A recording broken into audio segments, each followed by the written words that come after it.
স্বরাষ্ট্র উপদেষ্টা নির্বাহী আদেশে এই দলটাকে ব্যান করে দিবেন। এই গুমের যদি সত্যিকারী প্রমাণ পাওয়া যায় তাকে নিষিদ্ধ করতে হবে। ইসকল ইতিমধ্যে একজন লয়ারকে মেরে ফেলেছে চিটাগাঙে। এরপরে আমরা সুযোগ দিব না। আমি স্বরাষ্ট্র উপদেষ্টা আবারও বলছি, প্লিজ তদন্তটা কঠোরভাবে করুন। ভারতকে ভয় পাবেন না। একটা তুরাগ টঙ্গী এলাকার লোককে ধরে নিয়ে পঞ্চগড়ে নিয়ে যায়, অর্থাৎ ওইরকম একটা গাড়ি ব্যবহার করা হয়েছে যেন পুলিশ দেখতে না পায় এবং পুলিশ তাকে কোনো রকম সন্দেহ না করে। সুতরাং ওইরকম একটা সচ্ছল বাহিনী এই কাজটা পরিকল্পিতভাবে করে। আমি মনে করি আমাদের পুলিশ বেশ স্বয়ংসম্পন্ন এবং প্রশিক্ষিত, এই অপরাধ তদন্ত বের করবে। আমি মনে করি অতি দ্রুত করে স্বরাষ্ট্র উপদেষ্টা উনি নির্বাহী আদেশে এই দলটাকে ব্যান করে দিবেন। যারা থাকেন ব্যান করবেন, যারা জড়িত কঠোর আইনের ধারায় আনবেন। আমরা এটাকে আইসিডি অ্যাক্টে আনবো, কারণ এটাকে ছাড় দেওয়ার কোনো স্কোপ নাই। এই ধরনের অপরাধ আমরা ঘৃণা করি। আমাদের সবার অনুসন্ধান হওয়া উচিত। যারা করেছিলেন বা করছেন তাদেরকে। আজকে আপনারা জানেন দেশের কি অবস্থা, কত বিব্রতকর অবস্থা আমরা করেছি। এই দেশের মানদণ্ড কোন জায়গায় গেছে। আজ থেকে 50 বছর পরে লেখা হবে গুম করে রাখা হতো সরকারি বাহিনী, তার জায়গা ছিল 3.25 ফিট বাই 6 ফিট, যার মধ্যে কমোডো ইনক্লুডেড।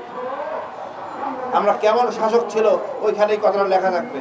এটা আমাদের জাতির জন্য লজ্জা। আমাদের জাতি আজকে এই পর্যায়ে এসেছি এই আপনাদের মতো আমজনতার কষ্টে। বিদেশে গেছেন, কষ্ট করে টাকা পাঠাইছেন, তার বিনিময়ে আমরা আজকে এই জায়গায়। এখানে রাজনীতিবিদদের কোনো ভূমিকা নাই। এরা গণিমতের মান যেভাবে লুট করে খায় তারা সেই কাজে ব্যস্ত। আমরা এত রক্ত দিলাম, এত কিছু করলাম, কিন্তু আলোচনা হচ্ছে রাজনীতিবিদদের সাথে। উচিত ছিল সাংবাদিক, আইনজীবী, ছাত্রের সাথে আলোচনা করা, দেশের যে মূল সমস্যা অনুধাবন করা। আমাদের লজ্জা 72 সংবিধান বাদ দিতে। আমি অনুরোধ করব আমরা আগে ভালো মানুষ হই, সৃষ্টির সেরা যে মানুষ, সবারই একজন স্রষ্টা, আমাদের একজন এক এক নামে ডাকি। আমরা একে অপরের প্রতি কোনো রকম অন্যায় আচরণ করব না। যে আচরণ করলে ধর্মের প্রভাব ফেলে অন্যকে উপর সে আচরণ করবেন না, আমাদের উচিত না। এটা অনৈতিক। যে জিনিসটা শেখ হাসিনা ব্যবহার করছে এটা পৃথিবীর জঘন্যতম অপরাধ। আমরা ন্যায় বিচার চাই। আর আমাদের মেয়েদের বলবো, এদের প্রেমে পড়ে নিজের সতীত্ব হারান করবেন না। আমি সেদিকে গিয়েছিলাম প্রেস ক্লাবে, দেখলাম অনেক অভিযোগ মেয়েদের বিরুদ্ধে। কোনো মেয়েকে কয়েকটা মেয়েকে জিজ্ঞেস করলাম, তুমি যে প্রেম করেছো অন্য ধর্মের ছেলের সাথে, তো মাকে জানে?